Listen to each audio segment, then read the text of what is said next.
Mesdames, Messieurs, bonsoir. Insolite pour commencer, un très rare magnum de Dom Pérignon Vintage 1961, servi lors du mariage de Lady Diana avec le prince de Galles en 1985, va être mis aux enchères. Les estimations pour le prix de ce champagne sont de 100 000 €.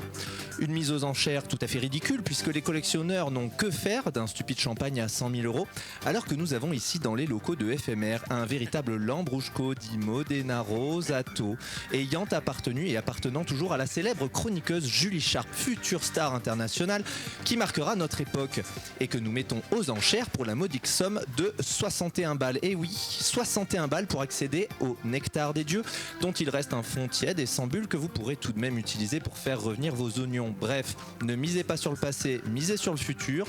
Ne manquez pas cette occasion, appelez la mauvaise réputation, filez-nous du pognon. Social, entre 2007 et 2014, les époux Balkany ont dissimulé environ 13 millions d'euros d'avoirs au fisc. Alors qu'ils ont été reconnus coupables, l'État renonce à demander des dommages et intérêts au couple, considérant que les sanctions pénales, telles qu'une amende ou le bracelet électronique par exemple, suffiraient à réparer le préjudice. Pour avoir l'avis du peuple français, dont l'argent public a été détourné, nous avons demandé à un aide-soignant s'il trouvait que le préjudice était bel et bien réparé. Alors qu'il essuyait sans masque ni gants la merde dans le lit d'un patient malade, tout en répondant à l'aide de son micro-casque aux appels SOS Suicide pour lequel il travaille 23 heures sur 24 pour essayer de finir avec un découvert de 200 € maximum à la fin du mois, avant de pouvoir s'acheter de délicieuses pasta box qu'il savourera seul depuis que sa femme est partie, car il n'avait pas de temps à lui offrir et qu'il sentait en permanence un mélange de matière fécale et de produits chimiques. Il nous a répondu que bof, le préjudice avait été bof réparé.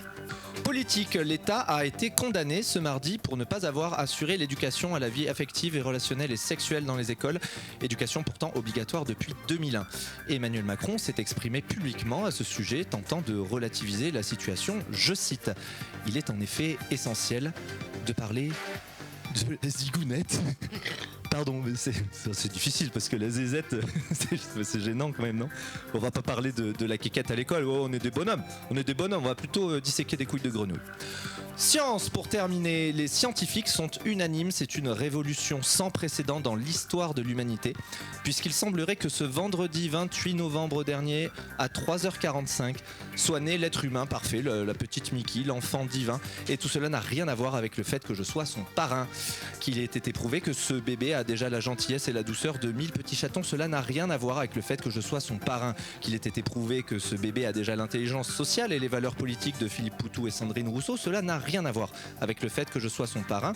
Qu'il ait été prouvé que ce bébé a déjà la descente de Michel plus Didier plus Julie cumulée, cela a peut-être quelque chose à voir avec le fait que je sois son parrain, mais qu'il ait été prouvé qu'aucun autre être humain ne recevra autant d'amour sur cette terre avant bien longtemps, cela a non seulement à voir avec le fait que je sois son parrain, mais surtout avec le fait qu'elle a deux parents exceptionnels, Fanny et Florian, que l'on félicite.